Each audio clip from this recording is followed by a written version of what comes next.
हमारा आज का यह वीडियो उत्तराखंड बोर्ड के कक्षा 10 के परीक्षार्थियों के लिए है जो वर्ष 2025 में परीक्षा दे रहे हैं।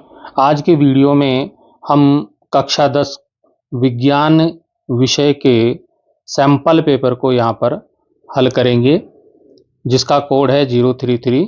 सैंपल पेपर मतलब इस तरह का पेपर प्रश्न पत्र आपको पूछा जा सकता है। ये जरूरी नहीं है कि यही जो पेपर है आपके बोर्ड में आने वाला है, पर इस तरह का पेपर आपसे पूछा जा सकता है।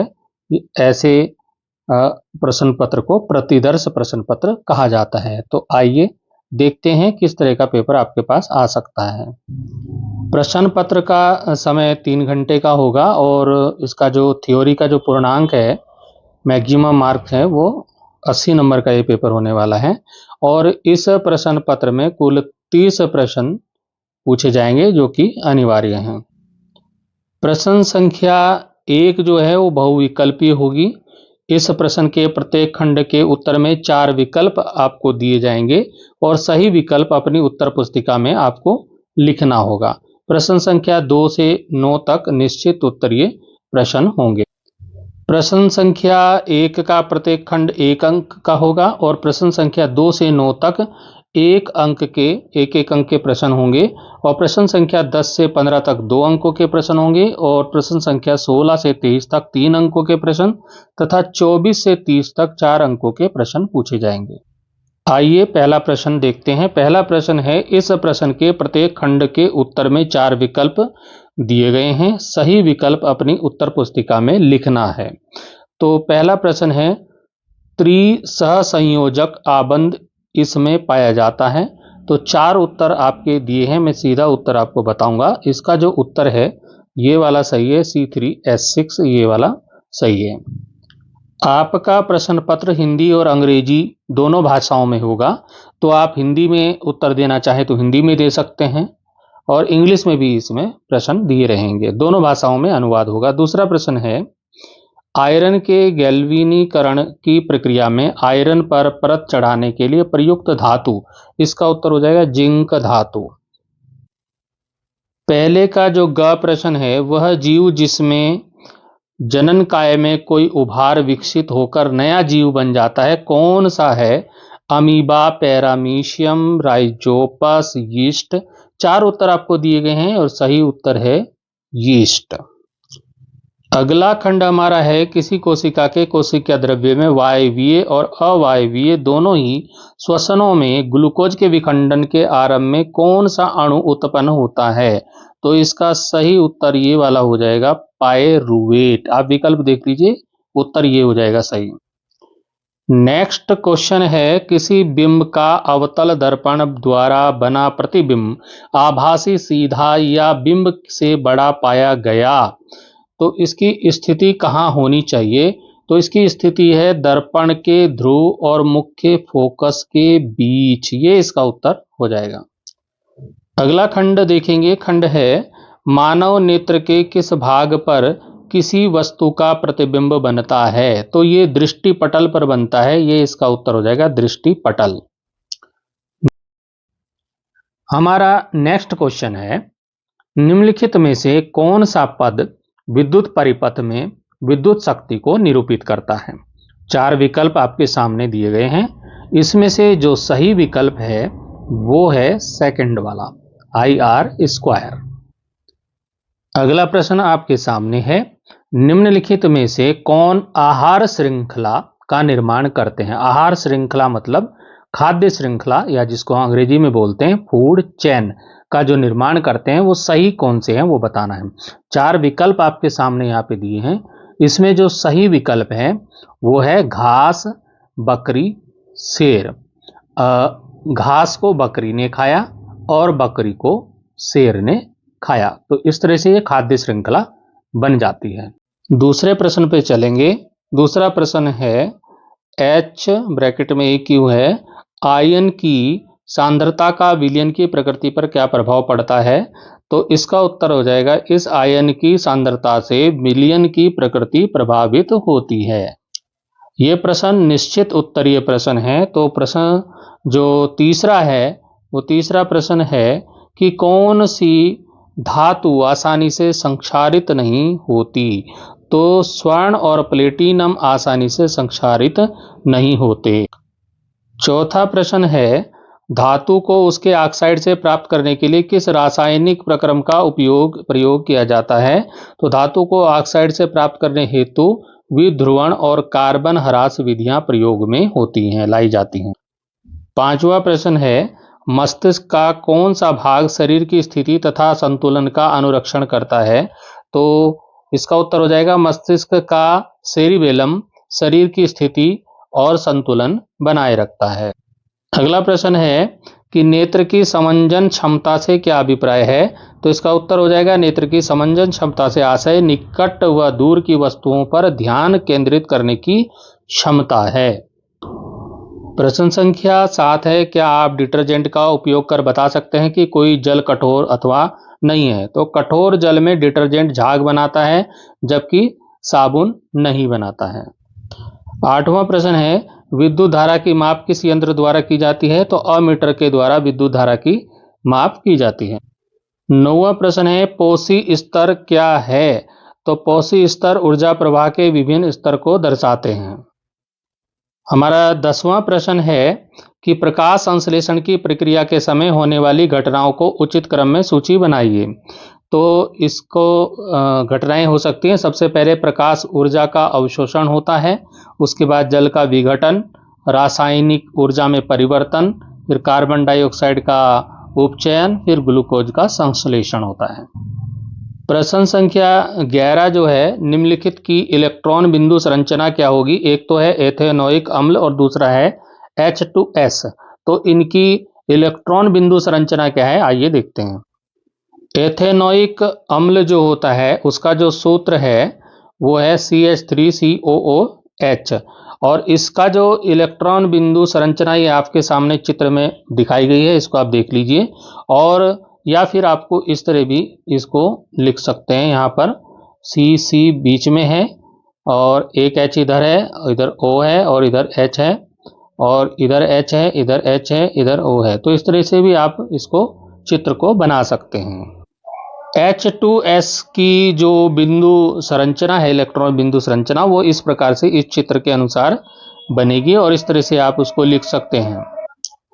इस प्रकार से जो S है, S के इधर भी H है, इधर भी H है, तो H कितने हो गए 2 और S H2S का ये यहाँ से ये इलेक्ट्रॉन बिंदु संरचना बन जाएगी। प्रश्न संख्या 12 देखते हैं, दो धातुओं के नाम बताएं जो तनु अम्ल से हाइड्रोजन को विस्थापित कर देंगे तथा दो धातुएं जो ऐसा नहीं कर सकती। तो सबसे पहले तो दो धातुएं जो तनु अम्ल से हाइड्रोजन को विस्थापित कर देंगी वो है तनु अम्ल से हाइड्रोजन विस्थापित करने वाली धातुएं, एक तो जिंक है Zn और एक मैग्नीशियम है Mg। और जो दो धातुएं जो विस्थापित नहीं कर सकती वो हो गए तांबा Cu और चांदी Ag। प्रश्न संख्या 13 है, समजातीय श्रेणी क्या है, उदाहरण सहित समझाइए। उत्तर देखेंगे, समजातीय श्रेणी उन कार्बनिक यौगिकों का एक समूह होता है जिनका सामान्य आणविक सूत्र समान होता है और उनके भौतिक तथा रासायनिक गुण क्रमबद्ध रूप से बदलते हैं। इनकी कुछ विशेषताएं हैं, तो सभी यौगिकों में एक ही कार्यात्मक समूह होता है और दूसरा प्रत्येक क्रमिक सदस्य का आणविक द्रव्यमान 14 यूनिट जो है CH2 समूह के अंतर से बढ़ता है और उनके रासायनिक गुण समान होते हैं लेकिन उनके भौतिक गुण क्रमशः बदलते हैं। उदाहरण के लिए अल्केन श्रेणी जो है वो इनका सामान्य सूत्र CnH2n+2 होता है और इसमें कुछ यौगिक हैं, उनके आणविक सूत्र आपको यहाँ नीचे दिए जा रहे हैं, आप देख लीजिए। जैसे कि मीथेन है, एथेन है, प्रोपेन है, ब्यूटेन है, तो इनके सूत्र आप देख लीजिए यहाँ पे सामने। तो इस तरह से इनके सूत्र बनते हैं। अब समजातीय श्रेणी का महत्व क्या है, देखिए कि इससे कार्बनिक यौगिकों का अध्ययन आसान हो जाता है और यह रासायनिक गुणों की भविष्यवाणी करने में मदद करता है। प्रश्न संख्या 14 हमारे सम्मुख है, एक तंत्रिका कोशिका की संरचना का स्वच्छ चित्र बनाइए। तो इस तंत्रिका कोशिका का एक स्वच्छ चित्र आपको बना सकते हैं। तो इसमें क्या होता है, तंत्रिका कोशिका मानव शरीर की सबसे लंबी कोशिका होती है, जो तंत्रिका तंत्र का जो नर्वस सिस्टम जिसको बोलते हैं, इसका जो मुख्य घटक होता है। इस तरह से इसका चित्र आप बना सकते हैं परीक्षा में। तो ये चित्र बन जाएगा। इसमें न्यूक्लियस होता है, केंद्रक होता है, कोशिकाएं होता है, सेल बॉडी है। तो ये सब इसके पार्ट्स हैं। तो ये पार्ट्स के नेम अब आपको याद कर लेने हैं। प्रश्न संख्या 15 आ जाता है। 15वां प्रश्न है, किसी अंतरिक्ष यात्री को आकाश नीले रंग की अपेक्षा काला क्यों प्रतीत होता है? आइए इसका उत्तर देखते हैं। तो पृथ्वी पर जब सूर्य का प्रकाश वायुमंडल से गुजरता है तो नीली तरंगें अन्य रंगों की तुलना में अधिक प्रकीर्णित होती हैं, जिससे आकाश नीला दिखाई देता है। क्योंकि अंतरिक्ष में कोई वायुमंडल नहीं होता, इसलिए वहां प्रकाश का प्रकीर्णन नहीं होता। बिना प्रकीर्णन के प्रकाश सीधे आंखों में आता है और आकाश काला ब्लैक दिखाई देता है। इससे यह निष्कर्ष निकलता है कि अंतरिक्ष यात्री को आकाश नीला नहीं बल्कि काला दिखाई देता है, क्योंकि वहां वायुमंडल नहीं होता और कोई प्रकाश का प्रकीर्णन नहीं होता। हमारा 16वां प्रश्न है, वायु में जलाने से पहले मैग्नीशियम रिबन को साफ क्यों किया जाता है? तो आइए उत्तर देखते हैं। देखिए, मैग्नीशियम रिबन को जलाने से पहले साफ किया जाता है क्योंकि उसके ऊपर एक पतली ऑक्साइड की परत MgO मैग्नीशियम ऑक्साइड बन जाती है, जो उसके जलने में रुकावट डालती है। इस परत को हटाकर रिबन को सीधे हवा में जलाने पर यह बेहतर तरीके से प्रतिक्रिया करता है और तेजी से जलता है। इसी प्रश्न में सेकंड प्रश्न है, किसी पदार्थ X के विलयन का उपयोग सफेदी करने के लिए होता है। तो का आता है, पदार्थ X का नाम और उसका सूत्र लिखिए। तो उसका जो नाम है वो हो जाएगा, पदार्थ का नाम है चूना। तो इसका जो सूत्र है CaOHO2 इसका सूत्र है। जो ऊपर अभी बताया प्रश्न, उसी में ऊपर का में लिखे पदार्थ X की जल के साथ अभिक्रिया लिखिए कि जल के साथ उसकी अभिक्रिया क्या होगी। देखिए, जब चूना जो है जल में घुलता है तो यह निम्नलिखित प्रतिक्रिया करता है। इसको देखिए कि इसका जो समीकरण है वो कैसे है। CaO प्लस H2O जब घुलता है, मिलता है पानी में, तो क्या होगा, चूना जब पानी में मिलेगा तो प्रक्रिया क्या होगी, ये आपको CaOH2 में परिवर्तित हो जाएगा। नेक्स्ट क्वेश्चन हमारा है कि सोडियम को मिट्टी के तेल में डुबोकर रखा जाता है, क्यों? आइए इसका उत्तर देखते हैं। सोडियम को मिट्टी के तेल में डुबोकर रखा जाता है क्योंकि सोडियम हवा में अत्यधिक सक्रिय होता है और ऑक्सीजन के साथ प्रतिक्रिया करता है, और यह प्रतिक्रिया विस्फोटक हो सकती है, जिससे सोडियम के जलने का खतरा बढ़ जाता है। मिट्टी का तेल, जिसको केरोसिन आप बोलते हैं, एक ऑक्सीजन को अवशोषित करने वाली गैस को रोकता है, जिससे सोडियम की सुरक्षा होती है और वह सुरक्षित रहता है। इसी में अगला प्रश्न आता है, भर्जन और निस्तापन, ये क्या चीज है? भर्जन और निस्तापन, आइए अंतर इसका देखते हैं।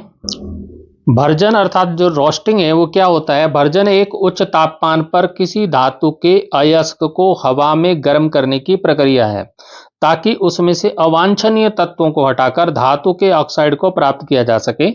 उदाहरण के रूप में आप देखेंगे, जब अयस्क ZnS को गर्म किया जाता है तो यह ZnO में परिवर्तित हो जाता है और गंधक SO2 के रूप में बाहर निकलता है। अब निस्तापन क्या होता है? निस्तापन में धातु के अयस्क को गर्म करके उसमें से पानी या अन्य अवांछनीय तत्वों को हटा दिया जाता है, आमतौर पर ऑक्सीजन के बिना। उदाहरण में जो चूना पत्थर है CaCO3 कैल्शियम कार्बोनेट को गर्म करने पर यह CaO कैल्शियम ऑक्साइड चूना और CO2 कार्बन डाइऑक्साइड में परिवर्तित हो जाता है।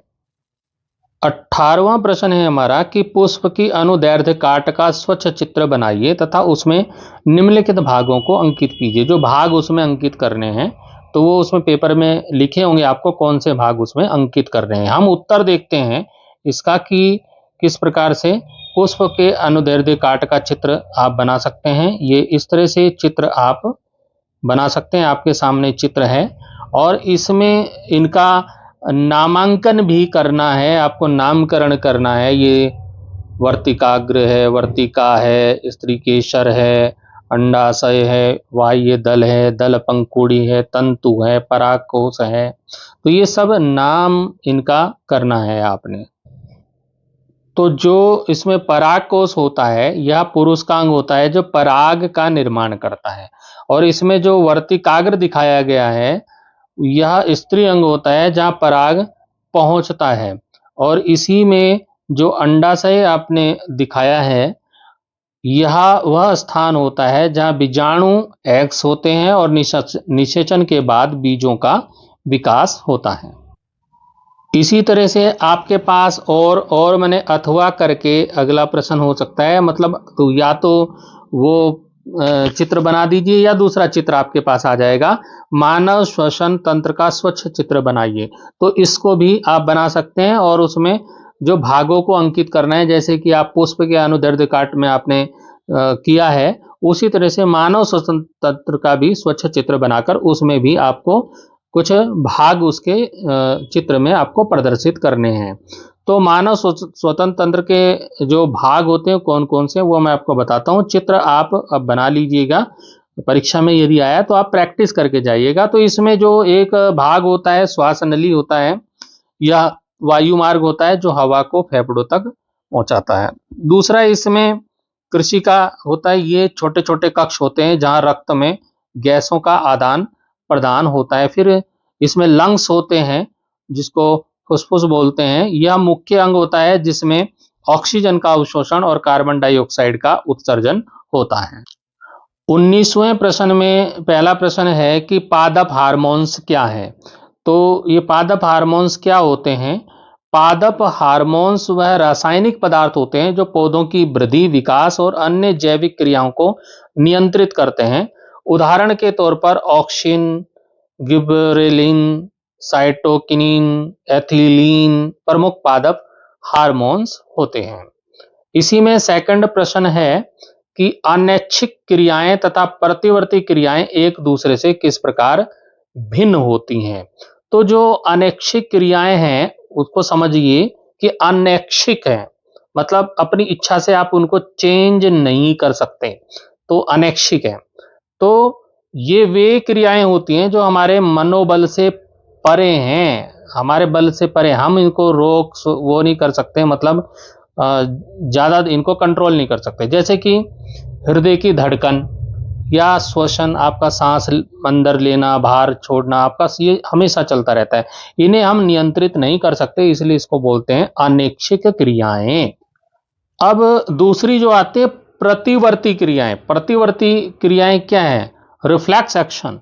ये वे क्रियाएं हैं जो त्वरित प्रतिक्रिया के रूप में होती हैं और मस्तिष्क के निर्देशों के बिना तंत्रिका तंत्र द्वारा नियंत्रित होती हैं। जैसे कि किसी ठंडी या गर्म चीज को छू लेने पर हाथ को एकदम से आप झटका लेते हैं, झटक जाते हैं, झट से खींच लेते हैं, तो ये ऐसी क्रियाएं हैं, प्रतिवर्ती क्रियाएं हैं।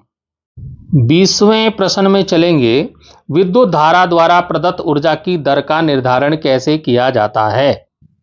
उत्तर देखेंगे, विद्युत धारा द्वारा प्रदत्त ऊर्जा की दर पावर को P को VI के द्वारा निर्धारित किया जाता है, जहां पर V होता है वोल्टेज और I होता है धारा माने करंट। परीक्षा में कुछ न्यूमेरिकल भी पूछे जाते हैं, सवाल टाइप के पूछे जाते हैं। कोई विद्युत बल्ब 220 के जनित्र से संयोजित है, यदि बल्ब से इतने एम्पियर विद्युत धारा प्रभावित होती है तो बल्ब की शक्ति क्या होगी। तो इसका जो पावर का अभी मैंने फॉर्मूला बताया, वो पावर का फॉर्मूला है V इंटू आई। तो पावर P, तो V इसमें दे रखा है 220, और मल्टीप्लाई 0.50, तो इनको मल्टीप्लाई करके 110 वाट आ जाएगा। बल्ब की शक्ति कितनी हो जाएगी? 110 वाट हो जाएगी। अब 21वें प्रश्न में परिपथ का कुल प्रतिरोध पूछा है। इस तरह का एक चित्र आपको परीक्षा में बना हुआ मिलेगा पेपर में, और आपको उसमें प्रतिरोध बताना है। तो यहाँ पर ये आपको दिया रहेगा, उसमें से आप देख लेंगे कि R 20 ओम है, फिर R दूसरा जो है 10 ओम है, फिर तीसरा जो है 5 ओम है, R इतना है। तो जो भी है इस चित्र के आधार पे आपको देखना है, इस चित्र से आप उसको कर पाएंगे और इस तरह से न्यूमेरिकल आएगा और आप उसको हल करेंगे। तो ये आप देख लीजिए, स्क्रीनशॉट ले लीजिए, इस तरह से आप इसको देख लीजिए किस तरह से आप इसको करेंगे और कैसे इसका उत्तर निकालेंगे। तो इसी तरह से इसका सेकंड भी दिया है, परिपथ में प्रभावित कुल विद्युत धारा कितनी होगी? I = V/R, और 24 वोल्ट अपॉन 15 ओम, तो 8/5, और ये होगा 1.6 एम्पियर इसका आंसर निकलेगा। तो आपको थ्योरी के अलावा जो न्यूमेरिकल है उनका अभ्यास करना अति आवश्यक है, तभी आप उसमें अच्छे नंबर ला पाएंगे। अब आता है 22वां प्रश्न। एक विद्यार्थी जो कि अंतिम पंक्ति में बैठा है, उसको श्यामपट्ट पढ़ने में कठिनाई होती है। यह किस प्रकार का दोष है? इसके उत्पन्न होने के 2 कारण लिखिए। रेखीय आरेख द्वारा समझाइए कि इसका निराकरण कैसे किया जा सकता है। तो इसको आप रेखीय आरेख को बनाना प्रैक्टिस कर लेंगे। इसका उत्तर अभी मैं आपको आगे बताता हूँ। तो पीछे एक विद्यार्थी बैठा है और उसको श्यामपट्ट ढंग से दिखाई नहीं दे रहा है, तो इसका कारण है, यह दोष है निकट दृष्टि दोष। इसमें व्यक्ति को दूर की वस्तुएं धुंधली दिखाई देती हैं। इसके कारण क्या हो सकते हैं? कारण इसके हो सकते हैं, आंख के लेंस का आकार अधिक होता है और आंख की लंबाई अधिक होती है, ये इसके कारण हो सकते हैं। इसका निराकरण जो है, इस दोष का उपचार नकारात्मक लेंस जो है, निगेटिव जो होते हैं, वो लेंस लगा दिए जाते हैं, उसका चश्मा लगा दिया जाता है, जिससे जो चित्र है वो रेटिना पर सही स्थान पर बनता है और उसको सही दिखाई देने लगता है। 23वां प्रश्न हमारे सम्मुख है, ओजोन क्या है तथा यह किसी परितंत्र को किस प्रकार प्रभावित करती है?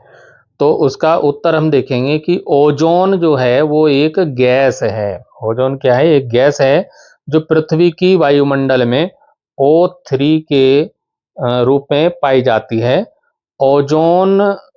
ओजोन परत सूर्य से आने वाली हानिकारक पराबैंगनी किरणों को अवशोषित करती है और पृथ्वी पर जीवन के लिए सुरक्षित वातावरण प्रदान करती है। ओजोन परत का क्षरण परितंत्र में असंतुलन उत्पन्न करता है। अगले प्रश्न में आपको 2 अजैव निम्नीकरण पदार्थों के नाम लिखने हैं। तो इसमें एक हो जाएगा प्लास्टिक और दूसरा हो जाएगा लोहा, आयरन। 24वें प्रश्न का जो पहला है, रेडॉक्स अभिक्रिया का अर्थ क्या है? उदाहरण सहित समझाना है। तो इसका उत्तर देख। रेडॉक्स अभिक्रिया वे रासायनिक अभिक्रियाएं होती हैं जिनमें ऑक्सीकरण और अपचयन एक साथ होते हैं।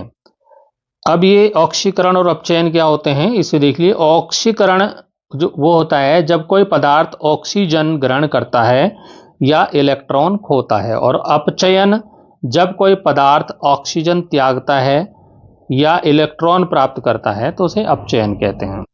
यहाँ पर एक समीकरण दिया है, CuO और H2 से क्या होता है, CuH2O बन जाता है। तो CuO ताम्र ऑक्साइड अपचयन होकर Cu तांबा में बदल जाता है, और H2 जो है, ये H2 जो हाइड्रोजन है वो ऑक्सीकरण होकर H2O पानी में बदल जाता है। अब प्रश्न आता है कि उदासीनीकरण अभिक्रिया क्या है? 2 उदाहरण दीजिए। जब किसी अम्ल, एसिड और क्षार, बेस की अभिक्रिया होती है जिससे नमक और जल बनता है, तो इसे उदासीनीकरण अभिक्रिया कहते हैं। आइए कुछ समीकरणों के माध्यम से समझते हैं। जैसे कि HCl है, जिसको हाइड्रोक्लोरिक अम्ल बोलते हैं, ये NaOH सोडियम हाइड्रोक्साइड से अभिक्रिया करता है, तो ये NaCl सोडियम क्लोराइड और H2O पानी में, जल में बदल जाता है। इसी प्रकार से दूसरे समीकरण में देखिए, H2SO4 जो कि सल्फ्यूरिक अम्ल है, वो CaOH2 यानी कि कैल्शियम हाइड्रोक्साइड से अभिक्रिया करके मिल करके CaSO4 कैल्शियम सल्फेट और H2O जल बनाता है। तो ये अभिक्रियाओं से आप समझ सकते हैं। अथवा में एक और प्रश्न है। अथवा में क्या प्रश्न है, देखिए, प्लास्टर ऑफ पेरिस की जल से अभिक्रिया का समीकरण लिखना है। पहले तो इस अभिक्रिया को समझते हैं। प्लास्टर ऑफ पेरिस POP का रासायनिक नाम कैल्शियम सल्फेट हेमीहाइड्रेट है और इसका सूत्र जो है आपके सामने CaSO4 में जुड़ करके जो 1/2 H2O ये होता है, और जब इसे जल से मिलाया जाता है तो यह कैल्शियम सल्फेट डाइहाइड्रेट यानी कि CaSO4 H2O में बदल जाता है, जिसे जिप्सम कहते हैं। इसका समीकरण आपके सामने है। CaSO4 H2O से डेढ़ H2O बनी, ये जो मिल करके क्या बना यहाँ पर के अभिक्रिया के बाद CaSO4 2H2O में परिवर्तित हो गया। अथवा में ही दूसरा प्रश्न है, अम्ल का जलीय विलयन विद्युत का चालन क्यों करता है? तो इसका उत्तर हो जाएगा, अम्ल एसिड का जलीय विलयन हाइड्रोजन आयनों को मुक्त करता है जो जल में H3O यानी कि हाइड्रोनियम आयन के रूप में उपस्थित होते हैं। चूंकि आयन विद्युत का चालन कर सकते हैं, इसलिए अम्लीय विलयन विद्युत का अच्छा चालक होता है। आगे प्रश्न आता है कि ब्लीचिंग पाउडर का रासायनिक नाम और सूत्र क्या है? तो नाम और सूत्र आपके सम्मुख है। रासायनिक नाम होता है कैल्शियम ऑक्सीक्लोराइड और रासायनिक सूत्र होता है CaOCl2। अगला प्रश्न आता है, बेकिंग सोडा के दो उपयोग बताइए। बेकिंग सोडा का खाद्य पदार्थों में उपयोग होता है। बेकिंग सोडा का उपयोग बेकिंग में किया जाता है क्योंकि यह CO2 गैस उत्पन्न करता है और जिससे केक और ब्रेड फूल जाते हैं। दूसरा जो है, एसिडिटी के उपचार में इसे एक एंटासिड के रूप में प्रयोग किया जाता है जो पेट की एसिडिटी को, अम्लीयता को कम करता है। इसका जो प्रश्न है वो ये है, आपके पास दो विलयन A और B हैं। विलयन A के pH का मान 6 है और एवं विलयन B के pH का मान 8 है। किस विलयन में हाइड्रोजन आयन की सांद्रता अधिक है? इनमें से कौन सा अम्लीय तथा कौन सा क्षारकीय है? तब प्रश्न पर आधारित ये उत्तर है कि विलयन A का pH 6 है, विलयन B का 8 है। अम्लीय विलयन में H आयनों की सांद्रता अधिक होती है, इसलिए विलयन A में हाइड्रोजन आयनों की सांद्रता अधिक होगी और विलयन A अम्लीय है और विलयन B क्षारीय है। इसी में जो अगला प्रश्न आता है, लोहे को जंग से बचाने के दो तरीके बताइए। तो ये तरीके आपके सामने हैं। एक तो गैल्वेनाइजेशन इसमें आता है। इसमें क्या होता है, लोहे को जस्ते जिंक की परत से ढक दिया जाता है जिससे ये जंग से बच जाता है। दूसरा जो है, रंग या ग्रीस का लेप कर दो, उसमें लोहे की सतह पर रंग कर दो, वार्निश कर दो या ग्रीस लगाकर उसे ऑक्सीजन और नमी के संपर्क से बचाया जाएगा और जिससे क्या होगा, उसमें जंग नहीं लगेगा। 26वां प्रश्न है, मेंडल के प्रयोगों से वंशागति के स्वतंत्रता नियम को कैसे समझा जा सकता है? तो ग्रेगर जॉन मेंडल ने मटर के पौधे पर प्रयोग किए थे। तो मेंडल ने मटर के पौधों पर किए गए प्रयोगों से यह सिद्ध किया कि विभिन्न लक्षण स्वतंत्र रूप से अगली पीढ़ी में जाते हैं। उन्होंने डायहाइब्रिड क्रॉस प्रयोग में देखा कि अलग अलग लक्षण जैसे कि बीज का रंग और आकार अगली पीढ़ी में स्वतंत्र रूप से आए हैं। यह जो है स्वतंत्र अभिगमन का नियम कहलाता है। इसी में अगला प्रश्न आता है कि निषेचन क्या है, बाह्य निषेचन और आंतरिक निषेचन में अंतर बताइए। उत्तर देखेंगे। निषेचन जो है, फर्टिलाइजेशन जो है, वह प्रक्रिया है जिसमें नर युग्मक और मादा युग्मक आपस में मिलकर एक नया जीव बनाते हैं। वीडियो बहुत लंबा वीडियो हो गया है, तो आप ये आगे का जो बाह्य निषेचन आंतरिक निषेचन में अंतर, ये आप पढ़ लीजिएगा, आपकी बुक में मिल जाएगा। 27वें प्रश्न पे चलेंगे। मानव में बच्चे का लिंग निर्धारण कैसे होता है? इसका आप चित्र द्वारा भी इसको समझा सकते हैं, लेकिन यहाँ पर मैं बताऊंगा कि मनुष्य में XY क्रोमोसोम लिंग निर्धारण करते हैं। पुरुष जो मेल होता है उसमें XY और महिला फीमेल में XX क्रोमोसोम होते हैं, गुणसूत्र होते हैं। यदि शुक्राणु जो है X क्रोमोसोम देता है तो बच्चा लड़की XX होगा, और यदि शुक्राणु Y क्रोमोसोम देता है तो बच्चा लड़का XY होगा। इसी में अगला प्रश्न आता है, गर्भ निरोध के 2 तरीके बताइए। तो गर्भ धारण रोकने के 2 तरीके हो सकते हैं। तो बैरियर मेथड होता है जिसमें कि जो है कंडोम का इस्तेमाल किया जाता है। दूसरा जो है हार्मोनल मेथड होता है जिसमें कि गर्भ निरोधक गोलियां को खिलाई जाती हैं, उसका सेवन किया जाता है। 29वां प्रश्न है कि प्रकाश के अपवर्तन के नियम लिखिए। तो नियम इस प्रकार से है कि आपतित किरण, अपवर्तित किरण और अभिलंब एक ही तल में होते हैं। इसमें स्नेल का नियम है। ये नियम आपका जो ये फॉर्मूला है इसको आप याद कर लीजिएगा। अगले प्रश्न में उत्तल दर्पण की फोकस दूरी ज्ञात करनी है, जबकि वक्रता त्रिज्या 32 सेंटीमीटर दी गई है। तो इसका जो फॉर्मूला है वो है फोकस दूरी इक्वल टू वक्रता बटे त्रिज्या। तो यानी कि F इक्वल टू जो वक्रता त्रिज्या उसका में 2 से आप उसको डिवाइड कर देंगे, तो ये इसका जो उत्तर हो जाएगा।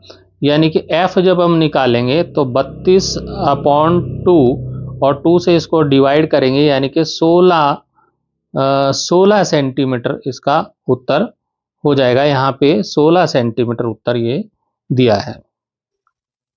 अगला प्रश्न आता है कि हीरे का अपवर्तनांक 2.42 है, इसका क्या तात्पर्य है? तो इसका जो तात्पर्य है, इसका मतलब है कि हीरे में प्रकाश की चाल हवा में प्रकाश की चाल से 2.42 गुना कम होती है। जो लॉन्ग आंसर हैं उनको मैं छोड़ रहा हूं, मैं शॉर्टकट में, क्योंकि वीडियो बहुत लंबा हो गया है, 30वें प्रश्न का सेकंड बता रहा हूं। चुंबकीय क्षेत्र रेखाओं के गुण लिखिए। तो चुंबकीय क्षेत्र रेखाएं हमेशा उत्तर से दक्षिण दिशा में होती हैं। वे कभी आपस में प्रतिच्छेद नहीं करती हैं, नहीं मिलती हैं, आपस में एक दूसरे को काटती नहीं हैं। और रेखाओं की घनत्व जो है, डेंसिटी जो है अधिक होने से चुंबकीय क्षेत्र अधिक मजबूत होता है। इस प्रकार से मित्रों हमने अपने इस वीडियो में उत्तराखंड बोर्ड के विज्ञान विषय के 2024-25 का जो पेपर है, प्रतिदर्श प्रश्न पत्र, जिसको आप सैंपल पेपर भी बोल सकते हैं, इसको हमने यहाँ पे सॉल्व करने का प्रयास किया। तो आप इसको ध्यान से देखिएगा और इसके अलावा और क्वेश्चन भी तैयार कीजिएगा, जिससे कि आपको सफलता प्राप्त हो सके।